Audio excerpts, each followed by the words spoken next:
ಜಿ5 ಇರುವಾಗ ನೀವು ನಿಮ್ಮ ನೆಚ್ಚಿನ ಶೋಗಳನ್ನ ಎಂದಿಗೂ ಮಿಸ್ ಮಾಡಿಕೊಳ್ಳುವುದಿಲ್ಲ. ಅದು ಸಂಪೂರ್ಣ ಉಚಿತವಾಗಿ.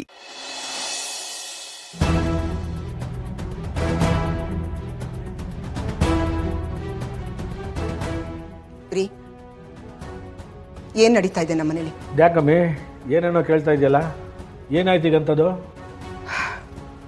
ಮನೇಲಿ ನಡೀತಾ ಇರೋದು ಗೊತ್ತಾಗ್ತಾ ಇದೆ. ಏನು ಅಂತ ನಿಮ್ಮನ್ನ ಪ್ರಶ್ನೆ ಮಾಡಿದ್ರೆ ನೀವು ನನ್ನನ್ನೇ ಪ್ರಶ್ನೆ ಮಾಡ್ತಾ ಇದ್ದೀರಾ. ಆ SP ರವಿಶಂಕರ್ ಬಂದ ತಕ್ಷಣ ನೀವು ಆಚೆ ಹೋಗ್ತೀರಾ, ಹೊರಗಡೆನೆ ಕೂತ್ಕೊಂಡು ಮಾತಾಡ್ತೀರಾ.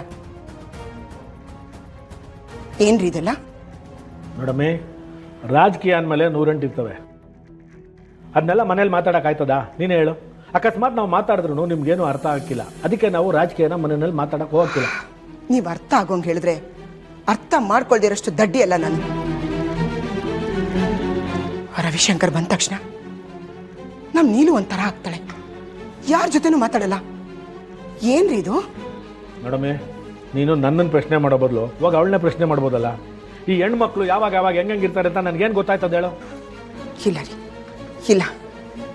ಈ ಮನೇಲಿ ಯಾವುದು ಸರಿ ಇಲ್ಲ. ಸಿದ್ದು ಮದುವೆ ಮಾಡ್ಕೊಂಡು ಬಂದಾಗಿಂದ ಒಂದಲ್ಲ ಒಂದು ತೊಂದರೆ ನಡೀತಾನೆ ಇದೆ. ಅವನಂತೂ ಮನೇಲೇ ಇರಲ್ಲ, ಇಷ್ಟ ಬಂದಾಗ ಬರ್ತಾನೆ, ಇಷ್ಟ ಬಂದಾಗ ಹೋಗ್ತಾನೆ. ನಿಮಗೆ ಯಾವಾಗಲೂ ರಾಜಕೀಯದ್ದೇ ಯೋಚನೆ. ಈ ಮನೇಲಿ ನಾನು ಒಬ್ಳಿದ್ದೀನಿ ರೀ, ನನ್ನ ಬಗ್ಗೆನೇ ಯೋಚನೆ ಮಾಡಿ. ಏನೇನಾಗ್ತಿದ್ಯೋ ಮೊದಲು ಇದನ್ನೆಲ್ಲ ಸರಿ ಮಾಡಿ. ನನಗೆ ನೆಮ್ಮದಿಯಾಗಿರ್ಬೇಕು ಅನ್ಸ್ಬಿಟ್ಟಿದೆ. ಯಾಕ್ರಿ ಸುಮ್ಮನಿದ್ದೀರಾ? ನಾನು ಹೇಳೋದು ಕೇಳಿಸ್ತಾ ಇದೆಯಾ? ಕೇಳಿಸ್ತಾ ಇತ್ತು ಕಣಮ್ಮಿ. ನೀನೇನು ಯೋಚನೆ ಮಾಡಬೇಡಿ ಕಣಮ್ಮಿ, ನಾನೆಲ್ಲ ನೋಡ್ಕೋತೀನಿ. ಅದೇನು ನೋಡ್ಕೋತೀರೋ? ಮೊದಲು ಇದನ್ನೆಲ್ಲ ಸರಿ ಮಾಡಿ. ನೋಡಿ, ನಿಮ್ಮ ಮಕ್ಕಳನ್ನ ನಿಮ್ಮ ಹಿಡಿತದಲ್ಲಿ ಇಟ್ಕೊಳ್ಳಿ. ಆ ಸಿದ್ದು ಭಾವನ ಎಲ್ಲಾದರೂ ಹೋಗ್ಬೇಕಾದ್ರೆ ಒಂದು ಹೇಳ್ಬಿಟ್ಟು ಹೋಗ್ಬೇಕು ಅನ್ನೋದು ಗೊತ್ತಾಗಲ್ವಾ? ನೀವಾದರೂ ಹೇಳ್ರಿ ಅವ್ರಿಗೆ. ನಾನು ಹೇಳ್ತೀನಿ ಕಣ್, ಸುಮ್ಮನಿರಮ್ಮಿ. ಸುಮ್ಕೆ ನೀನು ಕೋಪ ಮಾಡ್ಕೊಂಡು BP ಜಾಸ್ತಿ ಮಾಡ್ಕೋಬೇಡ. ಏನಾದರೂ ಮಾಡ್ಕೊಳ್ಳಿ.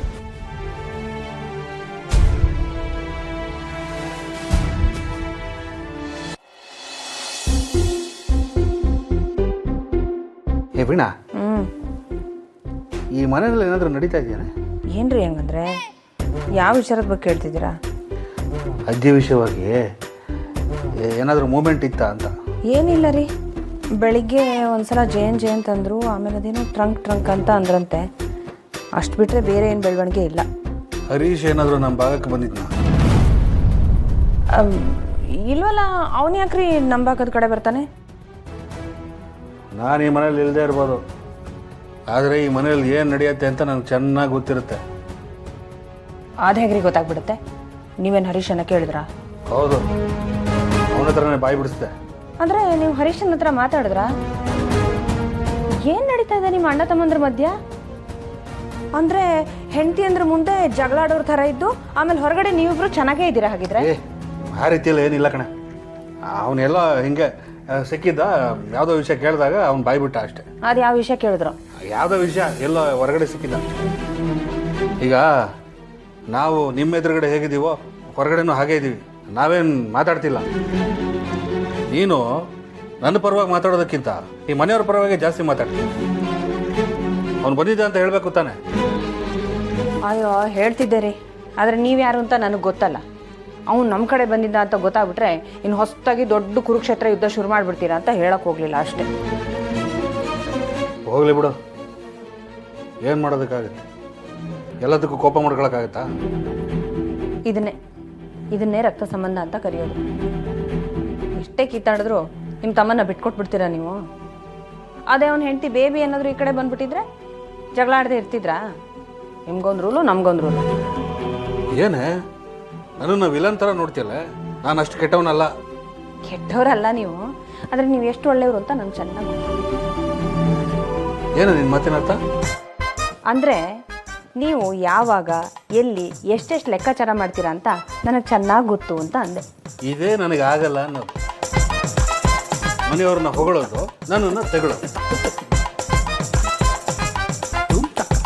ಹರೀಶ ಬಂದ, ಅವನನ್ನು ನಮ್ಮ ಭಾಗದಲ್ಲಿ ಬರೋದಕ್ಕೆ ಬಿಟ್ಟಿದ್ಯಾ. ಅದೇ ನಾವು ಹೋದರೆ ಆ ಸಿಂಚನ ಸುಮ್ಮನೆ ಇರ್ತಾಳ? ಇನ್ನೊಂದು ಸಲ ಹೀಗಾಗಬಾರ್ದು. ಇದೇ ರೂಢಿ ಆಗಿಬಿಡುತ್ತೆ. ಹುಷಾರಾಗಿರ್ಬೇಕು, ಗೊತ್ತಾಯ್ತಾ? ಹೌದೌದು, ದೊಡ್ಡ ಇಂಡಿಯಾ ಪಾಕಿಸ್ತಾನ ಬಾರ್ಡ್ರ್ ಇದು. ದಿನ ಬೆಳಗಾದ್ರೆ ನಾನು ಆ ಕಡೆ ಯಾರಾದ್ರು ಈ ಕಡೆ ಯಾರು ಬಂದರು ಅಂತ ನೋಡ್ತಾ ಕೂತಿರ್ಬೇಕಾ? ಸೀರೆ ಬಾರ್ಡ್ರ್ ನೋಡ್ಕೊಳ್ಳೋಕ್ಕೆ ಪುರ್ಸತ್ತಿಲ್ಲ ನನಗೆ, ಬಿಡ್ಕೊಳ್ರಿ.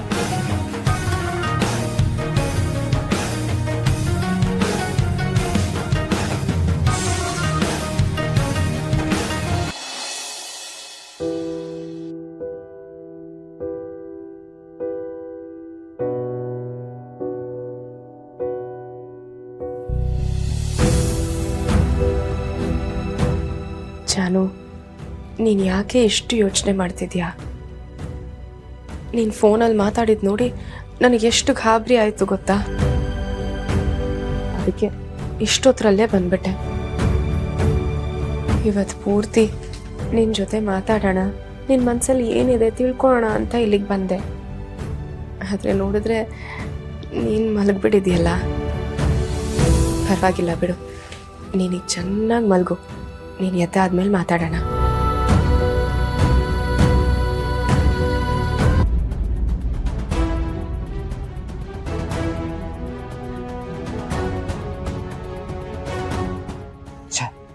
ಇವ್ರು ಬರ್ದೇ ಇದ್ದಿದ್ರೆ ಇಷ್ಟೊತ್ತಿಗೆ ಅಜ್ಜಿ ನೋಡೋಕೆ ಹೋಗಿರ್ತಿದ್ದೆ ಅಂತ ಎಲ್ಲಿಂದ ಒಕ್ಕರ್ಸ್ಕೊಂಡ್ರು ಇವರು. ಭಾವನ ಅವ್ರು ಬೇರೆ ಅವ್ರ ರೂಮಿಗೆ ಹೋಗಿದ್ದಾರೆ. ಅವ್ರಿಗೆ ಸಡನ್ನಾಗಿ ಎಚ್ಚರ ಆಗ್ಬಿಟ್ರೆ ಇಲ್ಲ, ಬೆಳಗ್ಗೆವರೆಗೂ ಎಚ್ಚರ ಆಗಲ್ಲ ಅನ್ನೋ ನಂಬಿಕೆ ಇದೆ. ಆದರೂ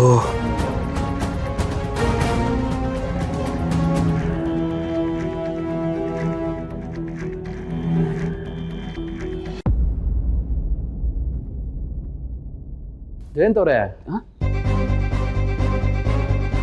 ಇಷ್ಟೊತ್ತಲ್ಲಿ ನಿದ್ದೆ ಮಾಡಿದೆ, ಯಾಕೆ ಹಿಂಗೆ ನಿಂತಿದ್ದೀರಾ? ನನಗೆ ನಿದ್ದೆ ಬರ್ತಿಲ್ಲ, ನೀವು ಹೋಗಿ ಮಲಗಿ. ಓ, ಗೊತ್ತಾಯ್ತು ಬಿಡಿ. ಜಾನುವಾರು ನಿಮ್ಮ ಜೊತೆಗಿಲ್ಲ ಅಂತ ನಿದ್ದೆ ಬರ್ತಿಲ್ವಾ? ಇವತ್ತೊಂದಿನ ಅಡ್ಜಸ್ಟ್ ಮಾಡ್ಕೊಳ್ಳಿ. ಆದ್ರೂ ನಿಮ್ಮೊಬ್ಬರನ್ನು ನೋಡೋದಕ್ಕೆ ನಂಗೆ ಬಹು ಖುಷಿ ಆಯ್ತದೆ. ಒಬ್ಬರನ್ನೊಬ್ರು ಬಿಟ್ಟು ಇರೋದೇ ಇಲ್ಲ ಅಂತಿರಲ್ಲ. ಇತ್ತೀಚೆಗೆ ನಾನು ನಿಮ್ಮ ಥರನೇ ಆಗ್ಬಿಟ್ಟಿವಿ. ನಮ್ಮ ಮೇಡಮ್ ಅವ್ರು ಎಲ್ಲೋದ್ರು ಅವ್ರ ಜೊತೆನೇ ಇರ್ತೀನಿ. ಅವ್ರನ್ನ ಬಿಟ್ಟಿರೋದಕ್ಕೆ ನಂಗೆ ಮನಸ್ಸೇ ಬರೋದಿಲ್ಲ. ಆದ್ರೂ ಅವ್ರನ್ನ ಬಿಟ್ಟು ನಾನು ನಿಮ್ಮ ಜೊತೆ ಇರಕ್ಕೆ ಬರ್ತಾವನಿ ಅಂದಮೇಲೆ ನೀವು ಬಂದು ಮಲಿಕಬೇಕು ತಾನೆ?